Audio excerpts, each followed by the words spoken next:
Hi, ಅನುಬಂಧ ಚಾನಲ್ಗೆ ಸ್ವಾಗತ. ಮೂರನೇ ದಿನ ಹಾಸ್ಪಿಟಲ್ನಲ್ಲಿ ಸಹನಾ ಮಾತನಾಡಿಸಿದರೂ ಮಾತನಾಡದೆ ಹೋಗ್ತಾಳೆ ಮೋಕ್ಷ. ಸಹನಾಗೆ ಇದನ್ನೆಲ್ಲ ಸಹಿಸೋಕೆ ಆಗ್ತಾ ಇರಲಿಲ್ಲ. ಹಾಸ್ಪಿಟಲ್ನಲ್ಲಿ ಕದ್ದು ಮುಚ್ಚಿ ನಡೀತಾ ಇದ್ದ ಮೋಕ್ಷ ಮತ್ತು ಜಾನ್ ಪ್ರೀತಿ ಸಲ್ಲಾಪ ಈಗ ಬಹಿರಂಗವಾಗಿ ನಡೆಯೋಕೆ ಶುರುವಾಗಿತ್ತು. ಅವರಿಬ್ಬರ ಸಲಿಗೆ ಸಹನಾ ಎದುರು ಸ್ವಲ್ಪ ಜೋರಾಗೇ ನಡೀತಾ ಇತ್ತು. ಇದು ಸಹನಾ ಪಬ್ಲಿಕ್ ಲವ್ನ ದ್ವೇಷಿಸಲು ಕಾರಣವಾಗಿತ್ತು. ಒಮ್ಮೆ ಮೋಕ್ಷಳನ್ನು ಅಡ್ಡಗಟ್ಟಿ, ಯಾಕೆ ಮೋಕ್ಷ ಈ ರೀತಿ ನಡೆದುಕೊಳ್ತಾ ಇದ್ದೀಯಾ ಅಂತ ಕೇಳ್ತಾಳೆ. ಮೋಕ್ಷ, ನಮ್ಮ ಪ್ರೀತಿ ಎಷ್ಟರ ಮಟ್ಟಿಗೆ ಇದೆ ಅಂತ ನಾವು ನಿನಗೆ ತೋರಿಸ್ತಾ ಇದ್ದೀವಿ ಅಷ್ಟೇ ಸಹನಾ. ಪ್ರೀತಿ ಸಾಮರ್ಥ್ಯವನ್ನು ತೋರಿಸೋ ರೀತಿನ ಇದು ಮೋಕ್ಷ. ಇದು ಸಹನಾ, ನೀನು ಈ ರೀತಿಯೆಲ್ಲ ಏನಕ್ಕೆ ಮಾಡ್ತಿದ್ದೀಯಾ ಅಂತ ನನಗೆ ಗೊತ್ತು ಕಣೆ. ಸಹನಾ, ಗೊತ್ತಾ? ಏನಕ್ಕೆ ಹೇಳು? ಮೋಕ್ಷ, ನೀನು ಜಾನ್ನನ್ನು ಇಷ್ಟಪಡ್ತಾ ಇದ್ದೀಯಾ ಅಲ್ವಾ ಸಹನಾ? ಮೋಕ್ಷ, ನಾಲಿಗೆ ಬಿಗಿ ಹಿಡಿದು ಮಾತನಾಡು. ಏನು ಮಾತಾಡ್ತಿದ್ಯಾ ಅನ್ನೋದು ನೆನಪಿರಲಿ ನಿನಗೆ. ಮೋಕ್ಷ, ಪ್ರೀತಿ ಇಲ್ಲ ಅಂದಮೇಲೆ ಯಾಕೆ ನಮ್ಮಿಬ್ಬರ ನಡುವೆ ಬಂದು ತೊಂದರೆ ಕೊಡ್ತೀಯಾ? ಸಹನಾ, ಮೋಕ್ಷ, ನಿನಗೆ ನಾನು ಯಾವ ತೊಂದರೆಯನ್ನು ಕೊಟ್ಟಿಲ್ಲ. ನೀನೇ ಎಲ್ಲ ತೊಂದರೆಯನ್ನು ನಿನ್ನ ಮೈ ಮೇಲೆ ಎಳೆದುಕೊಳ್ತಾ ಇದ್ದೀಯಾ, ಅದು ನೆನಪಿರಲಿ. ಅಷ್ಟರಲ್ಲಿ ಅಲ್ಲಿಗೆ ಬಂದಿದ್ದ ಜಾನ್, ಮೋಕ್ಷ, ನಿನ್ನ ಡ್ಯೂಟಿ ಮುಗಿದ ತಕ್ಷಣ ಹೇಳು, ಎಲ್ಲಾದರೂ ಹೊರಗೆ ಹೋಗಿ ಬರೋಣ. ಮೋಕ್ಷ, ಓಕೆ ಜಾನ್, ನನಗೊಂದು ಆಪರೇಷನ್ ಅಟೆಂಡ್ ಮಾಡೋದಿದೆ, ನಾನು ಆಮೇಲೆ ಸಿಗ್ತೀನಿ ಅಂತ ಹೇಳಿ ಸಹನಾ ಕಡೆ ಕಣ್ಣೆತ್ತಿ ಕೂಡ ನೋಡದೆ ಹೋಗ್ತಾಳೆ. ಮೋಕ್ಷ ಹೋದರೂ ಅಲ್ಲೇ ನಿಂತಿದ್ದ ಜಾನ್ನನ್ನು ಸಹನಾ, ನೀವು ನಿಜವಾಗಲೂ ಅವಳನ್ನು ಇಷ್ಟಪಡ್ತಾ ಇದ್ದೀರಾ ಜಾನ್? ಅಂದರೆ ನನಗೆ ಆಶ್ಚರ್ಯ ಆಗುತ್ತೆ ಅಂತ ಹೇಳ್ತಾಳೆ. ಜಾನ್ ಸುಮ್ಮನೆ ನಕ್ಕು ಅಲ್ಲಿಂದ ಹೋಗಿದ್ದ. ದಿನನಿತ್ಯ ಮೋಕ್ಷಳ ತಿರಸ್ಕಾರ ಅವರಿಬ್ಬರ ಸಲ್ಲಾಪ ಸಹನಾಳಿಗೆ ಹುಚ್ಚು ಹಿಡಿಸಿತ್ತು. ಇದೇ ರೀತಿ ನಡೆಯುತ್ತಿದ್ದ ಸಮಯದಲ್ಲಿ ಒಂದು ದಿನ ಮೋಕ್ಷಳ ಅಪ್ಪ ಅಮ್ಮ ಸಹನಾ ಮನೆಗೆ ಭೇಟಿ ಕೊಟ್ಟರು. ಸಹನಾ, ಬನ್ನಿ ಅಪ್ಪ ಅಮ್ಮ. ಹಾಸಿನಿ ಕೂಡ ಅವರ ಬರುವಿಕೆ ನೋಡಿ ಸಹನಾ ಎಲ್ಲಿ ಕುಗ್ಗಿ ಹೋಗ್ತಾಳೋ ಅಂದುಕೊಂಡು ಅವಳ ಬೆಂಗಾವಲಿಗೆ ನಿಲ್ತಾಳೆ. ಮೋಕ್ಷಳ ಅಪ್ಪ ಸುಂದರ್, ಅಮ್ಮ ಶ್ಯಾಮಲ. ಸುಂದರ್ ಮನೆಯಲ್ಲಿ ಮಗಳಿಲ್ಲದನ್ನು ಗಮನಿಸಿ, ಎಲ್ಲಮ್ಮ ಮೋಕ್ಷ ಅಂತ ಕೇಳ್ತಾರೆ. ಈ ಪ್ರಶ್ನೆಗೆ ಸಹನಾ ಮತ್ತು ಹಾಸಿನಿ ಇಬ್ಬರು ಎದೆ ಒಡೆದು ಹೋಗುವಂತೆ ಆಗಿತ್ತು. ಏನು ಹೇಳುವುದು ಅಂತ ಯೋಚಿಸುತ್ತಿರುವಾಗ ಶ್ಯಾಮಲ, ಹಾಸ್ಪಿಟಲ್ಗೆ ಹೋಗಿರ್ತಾಳೆ ಅಲ್ವೇನ್ರಮ್ಮ ಅಂತ ಕೇಳಿದಾಗ ಇಬ್ಬರು ತಲೆ ಅಳ್ಳಾಡಿಸುತ್ತಾರೆ. ಅಪ್ಪ ಅಮ್ಮ ಬಂದಿರುವ ವಿಷಯ ಮೋಕ್ಷಗೆ ತಿಳಿಸಬೇಕೆಂದು ಕಾಲ್ ಮಾಡಿದಾಗ ಅವಳು ರಿಸೀವ್ ಮಾಡುವುದಿಲ್ಲ. ಹೀಗೆ ಒಂದು ರೌಂಡ್ ಹಾಕಿಕೊಂಡು ಬರ್ತೀನಿ ಅಂತ ಸುಂದರ್ ಅವರು ಹೋದವರು ಸೀದಾ ಹಾಸ್ಪಿಟಲ್ಗೆ ಹೋಗ್ತಾರೆ. ಹಾಸ್ಪಿಟಲ್ನಲ್ಲಿ ತಮ್ಮ ಮಗಳ ಬಗ್ಗೆ ಕೇಳಿದಾಗ ಎಲ್ಲರೂ ಮಾತನಾಡಿದ ರೀತಿಗೆ ಅವರಿಗೆ ತಲೆ ತಿರುಗಿದಂತೆ ಆಗಿತ್ತು. ಮತ್ತೆ ಮನೆಗೆ ಬಂದು ಸಹನಾ ಹತ್ತಿರ ಕೇಳಿದಾಗ ಅವಳು ವಿಧಿ ಇಲ್ಲದೆ ಎಲ್ಲವನ್ನು ಹೇಳ್ತಾಳೆ. ಸುಂದರ್, ನಾನೇ ಅವಳನ್ನ ಬರೋದಿಕ್ಕೆ ಹೇಳ್ತೀನಿ ಅಂತ ಕಾಲ್ ಮಾಡಿ ಮಗಳನ್ನ ಕೂಡಲೇ ಸಹನಾ ಮನೆಗೆ ಬಾ ಅಂತ ಹೇಳ್ತಾರೆ. ಮೋಕ್ಷ ಸಹನಾ ಮನೆಗೆ ಬಂದಳು. ಅವಳು ಬಂದಿದ್ದು ಡಾಕ್ಟರ್ ಜಾನ್ ಕಾರ್ನಲ್ಲಿ. ಸುಂದರ್, ನಿನ್ನ ಮೇಲೆ ನಂಬಿಕೆ ಇಟ್ಟು ಇಲ್ಲಿ ತನಕ ಕಳಿಸಿದ್ರೆ ನೀನು ಇಂತಹ ಕೆಲಸ ಮಾಡಿದ್ದೀಯಾ? ನಾಚಿಕೆ ಆಗ್ತಾ ಇಲ್ವಾ ನಿನಗೆ? ಮೋಕ್ಷ, ನಾನು ಅವರನ್ನು ಪ್ರೀತಿಸ್ತಾ ಇದ್ದೀನಿ ಅಪ್ಪ, ಅದರಲ್ಲಿ ನಾಚಿಕೆ ಏನಕ್ಕೆ? ಶ್ಯಾಮಲ, ಪ್ರೀತಿ ಮಾಡಿದ ಮೇಲೆ ಮೊದಲು ನಮಗೆ ತಿಳಿಸ್ಬೇಕು ಕಣೆ, ನಂತರ ಮದುವೆ ಆಗಬೇಕು ಅನ್ನೋದು ಗೊತ್ತಿಲ್ವಾ ನಿನಗೆ? ಮೋಕ್ಷ, ಅಮ್ಮ ನೀನು ಏನೇ ಹೇಳು, ನಾನು ಅವರನ್ನು ಪ್ರೀತಿಸ್ತಾ ಇದ್ದೀನಿ ಅಷ್ಟೇ, ಅವರ ಜೊತೆಗೆ ಇರ್ತೀನಿ ಕೂಡ. ಶ್ಯಾಮಲ, ಅದಕ್ಕೆ ನಾವು ಅವಕಾಶ ಅನುಮತಿ ಕೊಟ್ಟಲ್ಲ ನಿಂಗೆ. ಮೋಕ್ಷ, ಅವಶ್ಯಕತೆ ಇಲ್ಲ ಅಮ್ಮ, ನಾನು ನನ್ನ ದಾರಿಯನ್ನು ಹಿಡಿದಾಗಿದೆ, ಅದರಲ್ಲೇ ಮುನ್ನಡೆಯುವುದು ಅಂತ ತೀರ್ಮಾನ ಕೂಡ ಮಾಡಿದ್ದೇನೆ. ಹಾಗೆ ಹೋಗಿದೆ. ಸುಂದರ್, ಶ್ಯಾಮಲ, ಇನ್ನೂ ವಾದ ಬೇಡ, ನೀನು ಹೊರಡು. ಮೋಕ್ಷ, ನಿನಗೆ ಮತ್ತು ನಮಗೆ ಇನ್ನೂ ಯಾವ ಸಂಬಂಧ ಉಳಿದಿಲ್ಲ, ನಿನಗೇನು ಕೆಲಸ ಇಲ್ಲ ಇಲ್ಲಿ, ಹೊರಡು. ಮೋಕ್ಷ, ಹಾಗಾದರೆ ಏನಪ್ಪ, ನೀವು ಕೂಡ ಇಲ್ಲಿ ಇರುವುದು ಬೇಡ, ಬನ್ನಿ ನಮ್ಮ ಮನೆಗೆ ಹೋಗುವ. ಸುಂದರ್, ಯಾವುದು ನಿನ್ನ ಮನೆ? ಮೋಕ್ಷ, ಜಾನ್ ಇರುವ ಮನೆ.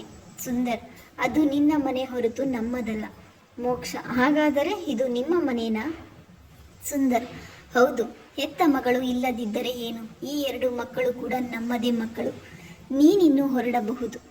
ಮೋಕ್ಷ ಹೊರಟ ಮೇಲೆ ಸುಂದರ್ ಸಹನಾ ಮತ್ತು ಹಾಸಿನಿಯನ್ನ ಕೂರಿಸಿಕೊಂಡು, ತಂದೆ ತಾಯಿಯ ಕನಸು ನಂಬಿಕೆಗಳನ್ನು ಯಾವತ್ತೂ ಹಾಳು ಮಾಡಬಾರ್ದು ಮತ್ತು ಪ್ರೀತಿ ಎನ್ನುವುದು ತಂದೆ ತಾಯಿಯ ಜೊತೆಗಿನ ಮಕ್ಕಳ ಸಂಬಂಧ ಹಾಳು ಮಾಡುತ್ತದೆ ಎಂಬುದನ್ನು ತಿಳಿಸಿದರು. ಮಾರನೇ ದಿವಸ ಹೊರಗಡೆ ಹೋಗಿ ಬರ್ತೀನಿ ಅಂತ ಹೋದ ಸುಂದರ್ ಮತ್ತೆ ವಾಪಸ್ ಬಂದಿರಲಿಲ್ಲ. ಹಾಸ್ಪಿಟಲ್ನಿಂದ ಶ್ಯಾಮಲಾ ಅವರಿಗೆ ಕಾಲ್ ಬಂದಿತ್ತು. ಆಕ್ಸಿಡೆಂಟ್ ಆಗಿದೆ, ಬೇಗ ಬನ್ನಿ ಅಂತ. ಹಾಸಿನಿ, ಸಹನಾ ಮತ್ತು ಶ್ಯಾಮಲಾ ಒಂದೇ ಉಸಿರಿನಲ್ಲಿ ಓಡಿದ್ದರು. ಸುಂದರ್ನನ್ನು ಜಾನ್ ಟ್ರೀಟ್ ಮಾಡ್ತಾ ಇದ್ದ. ಮೋಕ್ಷ ಕೂಡ ಅಲ್ಲೇ ಅಳುತ್ತಾ ವಾರ್ಡ್ ಹೊರಗಡೆ ನಿಂತಿದ್ದಳು. ಶ್ಯಾಮಲಾ, ಸಹನಾ ನೀನು ಹೋಗಿ ಅವರನ್ನ ಟ್ರೀಟ್ ಮಾಡು. ಆ ಮನುಷ್ಯನ ಕೈ ನನ್ನ ಗಂಡನನ್ನ ಮುಟ್ಟೋದನ್ನು ಸಹಿಸೋಕೆ ಆಗ್ತಾ ಇಲ್ಲ ನನಗೆ ಅಂತ ಹೇಳಿ ಕಳಿಸ್ತಾರೆ. ಸಹನಾ ಒಳಗಡೆ ಹೋಗಿ ಜಾನ್ ಪಕ್ಕದಲ್ಲೇ ನಿಂತು ತಾನು ಟ್ರೀಟ್ಮೆಂಟ್ ಕೊಡೋಕೆ ಶುರು ಮಾಡ್ತಾಳೆ. ಮೋಕ್ಷ ಅಳುತ್ತಿರೋದನ್ನು ಕಂಡು ಶ್ಯಾಮಲಾ, ನೀನು ಯಾಕೆ ಅಳುತ್ತೀಯ? ಅಳಬೇಕಾದವಳು ನಾನು. ನಿನ್ನಂಥವಳನ್ನು ಹೆತ್ನಲ್ಲ ನೋಡು, ಆ ಪಾಪಕ್ಕೆ ಅಳಬೇಕು ನಾನು ಅಂತ ಹೇಳ್ತಾರೆ.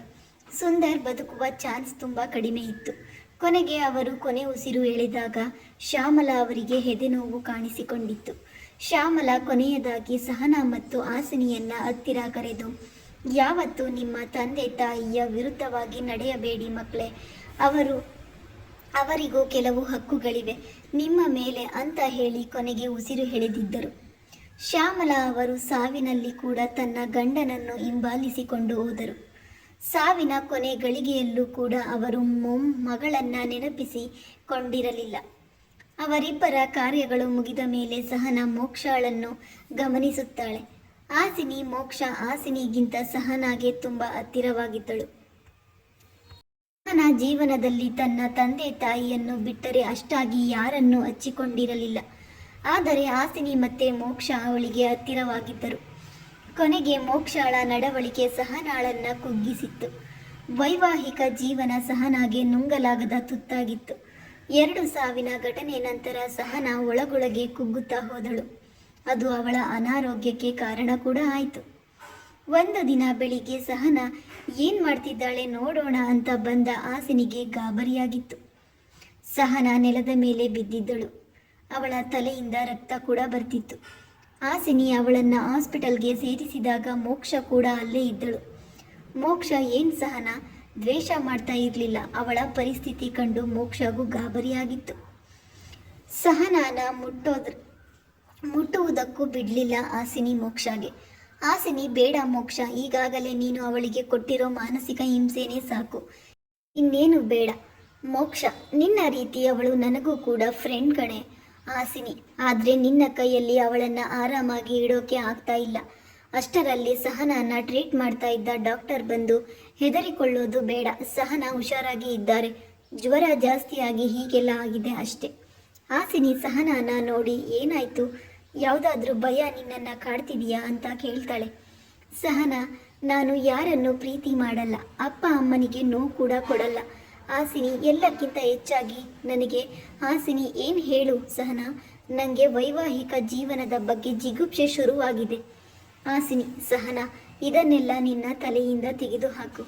ನಿನಗಿನ್ನೂ ವಯಸ್ಸಿದೆ, ಬಾಳಿ ಬದುಕಬೇಕಾದವಳು ನೀನು. ಸಹನಾ, ಇಲ್ಲ ಹಾಸಿನಿ, ನನಗ್ಯಾಕೋ ಭಯ ಆಗ್ತಿದೆ, ನಾನು ಊರಿಗೆ ಹೋಗ್ತೀನಿ.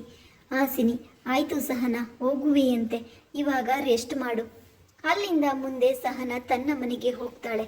ಸುಮಾರು 1 ವರ್ಷ ಯಾವುದೇ ಹಾಸ್ಪಿಟಲ್ನಲ್ಲಿ ಕೆಲಸ ಮಾಡದೆ ಸುಮ್ಮನೆ ಮನೆಯಲ್ಲಿ ಇದ್ದಳು. ನಂತರ ARK ಅಲ್ಲಿ ಕೆಲಸಕ್ಕೆ ಸೇರಿದಳು. ಮತ್ತೆ ಅರ್ಜುನ್ ಪರಿಚಯ ಆಯಿತು. ಎಲ್ಲಿ ಅವರೊಂದಿಗೆ ಪ್ರೀತಿಯಲ್ಲಿ ಬೀಳ್ತೀನೇನೋ ಅಂದುಕೊಂಡು ಮತ್ತೆ ಊರಿಗೆ ಹೋಗಿದ್ದಳು. ಆದರೆ ಅರ್ಜುನ್ ಅವಳನ್ನೇ ಮದುವೆಯಾಗಿದ್ದ. ಸಹನಾ ಇಷ್ಟೆಲ್ಲ ಹೇಳಿ ತಲೆ ಎತ್ತಿ ನೋಡಿದಾಗ ಅರ್ಜುನ್ ಸುಮ್ಮನೆ ನಗುತ್ತಿದ್ದ. ಸಹನಾ, ಇದರಲ್ಲಿ ನಗುವಂಥದ್ದು ಏನಿದೆ ಅರ್ಜುನ್? ಏನಿಲ್ಲ ಅಂತ ಕೇಳು. ಅವಳನ್ನು ತನ್ನೆದೆಗೆ ಒರಗಿಸಿಕೊಂಡು, ಸಹನಾ, ನನ್ನ ಮೇಲೆ ಲವ್ ಆಗುತ್ತೆ ಅಂತ ಹೆದರಿಕೊಂಡು ಊರಿಗೆ ಹೋದ್ಯಲ್ಲ, ಅದು ನಗುವ ಹಾಗೆ ಮಾಡಿತ್ತು ಅಂತ ಹೇಳಿ ಅವಳ ಮೂಗನ್ನು ಹಿಂಡುತ್ತಾನೆ. ಸಹನಾ, ಹೌದು, ಎಲ್ಲಿ ನಿಮ್ಮ ಮೇಲಿರೋ ಪ್ರೀತಿಗೆ ಮನೆಯವರನ್ನೆಲ್ಲ ಬಿಟ್ಟು ಬರ್ತೀನಿ ಅನ್ನೋ ಭಯಕ್ಕೆ. ಅರ್ಜುನ್, ಆಯಿತು ಬಿಡು, ಈಗ ಹೊರಗಡೆ ಹೋಗೋಣ ನಡಿ. ಸಹನಾ, ಇಷ್ಟು ಹೊತ್ತಿನಲ್ಲಿ? ಅರ್ಜುನ್, ನಿದ್ದೆ ಬರ್ತಿದೆಯಾ ಸಹನಾ ನಿಂಗೆ? ಸಹನಾ, ಇಲ್ಲ. ಅರ್ಜುನ್, ಮತ್ತೆ ನಡಿ ಹೋಗೋಣ. ಇಬ್ಬರು ರೂಮ್ನಿಂದ ಹೊರಗೆ ಬಂದು ಹತ್ತಿರದ ಒಳ್ಳೆ ಸ್ಥಳಗಳಿಗೆ ಭೇಟಿ ಕೊಟ್ಟರು. ನಂತರ ಮತ್ತೆ ಹೋಟೆಲ್ಗೆ ಬಂದು ಊಟ ಮಾಡ್ತಾರೆ. ಮತ್ತೆ ಬಾತ್ರೂಮ್ಗೆ ಹೋಗಿ ಫ್ರೆಶ್ ಅಪ್ ಆಗಿ ಬಂದ ಸಹನಾ ಅರ್ಜುನ್ ಬೆಡ್ ಮೇಲೆ ಯಾವುದೋ ಫೈಲ್ ಹಿಡಿದು ಸೀರಿಯಸ್ ಆಗಿ ನೋಡ್ತಾ ಇರೋದು ಗಮನಿಸಿ ಅವನ ಪಕ್ಕದಲ್ಲಿ ಬಂದು ಕೂರ್ತಾಳೆ. ಅರ್ಜುನ್, ಯಾಕೆ ಸಹನಾ, ನಿದ್ದೆ ಬರ್ತಾ ಇಲ್ವಾ ನಿನಗೆ ಅಂತ ಕೇಳ್ತಾನೆ. ಸಹನಾ, ಇಲ್ಲ ಅರ್ಜುನ್, ಮತ್ತೆ ಹೊರಗಡೆ ಹೋಗುವಾಗಾದರೆ ಸಹನ ಬೇಡ ಬೇಡ, ನಿಮ್ಮನ್ನ ಒಂದು ಮಾತು ಕೇಳಬಹುದಾ? ಅರ್ಜುನ್ ಕೇಳು, ಅದಕ್ಕೆಲ್ಲ ಪರ್ಮಿಷನ್ ಯಾಕೆ? ಸಹನ ಏನು ಯೋಚಿಸ್ತಾ ಇದ್ದೀರಾ ನನ್ನ ಬಗ್ಗೆ? ಅರ್ಜುನ್ ಒಂದು ಕೇಸ್ ಬಗ್ಗೆ ಯೋಚಿಸ್ತಾ ಇದ್ದೀನಿ. ಸಹನ ಅದನ್ನಲ್ಲ ನಾನು ಕೇಳಿದ್ದು, ನನ್ನ ಬಗ್ಗೆ ಏನು ಯೋಚಿಸ್ತಾ ಇದ್ದೀರಾ? ಅರ್ಜುನ್ ನಿನ್ನ ಬಗ್ಗೆ ಯೋಚಿಸೋದು ಏನಿದೆ? ಸಹನ ನನ್ನ ಪ್ರಾಬ್ಲಮ್ ಹೇಳಿಕೊಂಡಲ್ಲ, ಅದ್ರ ಬಗ್ಗೆ. ಅರ್ಜುನ್ ಸಹನ ನನ್ನ ಪ್ರಕಾರ ಅದೊಂದು ಪ್ರಾಬ್ಲಮೇ ಅಲ್ಲ. ಸಹನ ಹಾಗಂದ್ರೆ? ಅರ್ಜುನ್ ಎಲ್ಲ ಸಮಸ್ಯೆಗೂ ಒಂದು ಪರಿಹಾರ ಅನ್ನೋದು ಇದ್ದೇ ಇರುತ್ತೆ, ಹಾಗೆ ನಿನ್ನ ಸಮಸ್ಯೆಗೂ ಇದೆ. ಇವಾಗ ನಿನಗಿರೋದು ಮಾನಸಿಕ ಸಮಸ್ಯೆ, ಅದಕ್ಕೆ ಪರಿಹಾರ ಒಬ್ಬರು ಸೈಕಿಯಾಟ್ರಿಸ್ಟ್ ಮೀಟ್ ಮಾಡೋದು. ಸಹನ ಯಾಕೆ ನೀವು ಇನ್ನೊಂದು ಮದುವೆ ಆಗಬಾರದು? ಅದು ಕೂಡ ಪರಿಹಾರ ಅಲ್ವಾ? ಅರ್ಜುನ್ ಒಂದು ಯಾಕೆ 4-5 ಆಗ್ತೀನಿ, ಆವಾಗ ನಿನಗೂ ತಂಗಿಯರು ಸಿಗ್ತಾರೆ, ಒಳ್ಳೆ ಟೈಮ್ ಪಾಸ್ ಆಗುತ್ತೆ. ಏನಂತೀಯ ಸಹನ? ಅರ್ಜುನ್ ಅಂತ ಕಿರಿಸ್ತಾಳೆ. ಅರ್ಜುನ್ ಮತ್ತಿನ್ನೇನು, ಒಂದು ವಿಷಯವನ್ನ ನಿನಗೆ ಕನ್ಫರ್ಮ್ ಮಾಡ್ತೀನಿ, ಕೇಳಿಸ್ಕೊ. ಸಹನ ನನ್ನ ಜೀವನದಲ್ಲಿ ಹೆಂಡತಿಯನ್ನು ಪಟ್ಟ ಇರೋದು ಒಬ್ಬರಿಗೆ ಮಾತ್ರ, ಅದು ನಿನಗೆ ಮಾತ್ರ. ಅದನ್ನು ಇನ್ನೊಬ್ಬರಿಗೆ ಕೊಡುವುದಾಗಲಿ ಹಂಚುವುದಾಗಲಿ ಸಾಧ್ಯವಿಲ್ಲ. ಅರ್ಥ ಆಯಿತು ಅಲ್ವಾ? ಇನ್ನೊಂದು ಬಾರಿ ನಿನ್ನ ಬಾಯಿಂದ ಇಂಥ ಮಾತು ಬಂದರೆ ಕೆನ್ನೆಗೆ 4 ಬಾರಿಸಿ ಉತ್ತರ ಹೇಳ್ತೀನಿ ಅಷ್ಟೆ. ಸಹನ ಕೇಳಿದೆ ಅಷ್ಟೇ, ಇಷ್ಟೆಲ್ಲ ಕೋಪ ಏನಕ್ಕೆ ಮಾಡ್ಕೋತೀರಾ? ಅರ್ಜುನ್ ಇನ್ನೊಂದು ಬಾರಿ ಕೇಳಬಾರದು ಆಯ್ತಾ? ಸಹನ ಆಯಿತು, ಮತ್ತೆ ಯಾವ ಕೇಸ್ ನನಗೂ ಹೇಳಿ. ಅರ್ಜುನ್ ಯಾವುದೋ ಒಂದು, ನಿನಗೇನಿಕೆ? ಸಹನ ನನಗೆ ಸುಮ್ಮನೆ ಕುಳಿತು ಬೋರ್ ಆಗ್ತಾ ಇದೆ ಅರ್ಜುನ್. ಹೌದಾ? ನೋಡು, ಇವನ ಹೆಸರು ನಮನ್. ಒಂದು ಜೀವ ತೆಗೆದು ಪರಾರಿ ಆಗಿದ್ದಾನೆ, ಅವನನ್ನೇ ಹುಡ್ಕೊಂಡು ಬಂದಿರೋದು. ಸಹನ ಎಲ್ಲಿ ಇದ್ದಾನೆ ಅವನು? Arjun miss of shirt. ಅವನು ಎಲ್ಲಿದ್ದಾನೆ ಅಂತ ಗೊತ್ತಿದ್ದರೆ ನಾನು ಇಲ್ಲಿಯೂ ಕೂತ್ಕೊಂಡು ಏನು ಮಾಡ್ತಾ ಇದ್ದೆ? ಹೋಗಿ ಅವನಿಗೆ 4 ಬಾರಿಸಿ ಜೈಲಿಗೆ ಆಗ್ತಾ ಇದ್ದೆ. ಸಹನ ಹೌದಲ್ವಾ? ಗೊತ್ತಾಗಲೇ ಇಲ್ಲ ನನ್ನ ತಲೆಗೆ. ಅರ್ಜುನ್ ಅದರಲ್ಲಿ ಮೆದುಳು ಅನ್ನೋ ಭಾಗ ಇದ್ದಿದ್ರೆ ಅರ್ಥ ಆಗ್ತಿತ್ತು. ಸಹನ ನನಗೆ ಮೆದುಳು ಇಲ್ವಾ ಹಾಗಾದರೆ? ಅರ್ಜುನ್ ಅದೇ ಡೌಟು ನನಗೆ. ಸಹನ ಅಲ್ಲೇ ಇದ್ದ ಪಿಲ್ಲೋ ತೆಗೆದು ಅರ್ಜುನ್ಗೆ ಹೊಡೆಯುತ್ತಾಳೆ. ಅರ್ಜುನ್ ಇನ್ನೊಂದು ಪಿಲ್ಲೋ ತೆಗೆದು ಅವಳಿಗೂ ಹೊಡೆಯುತ್ತಾನೆ. ಹೀಗೆ ಜಗಳ ಆಡಿಕೊಂಡು ಎಷ್ಟೊತ್ತಿಗೆ ಮಲಗಿದರು ಅನ್ನೋದು ಅವರಿಗೂ ಗೊತ್ತಿಲ್ಲ. ಬೆಳಿಗ್ಗೆ ಎದ್ದಾಗ ಸಹನ ಅರ್ಜುನ್ ಎದೆಗೂಡಿನಲ್ಲಿ ಭದ್ರವಾಗಿ ಮಲಗಿದ್ದಳು.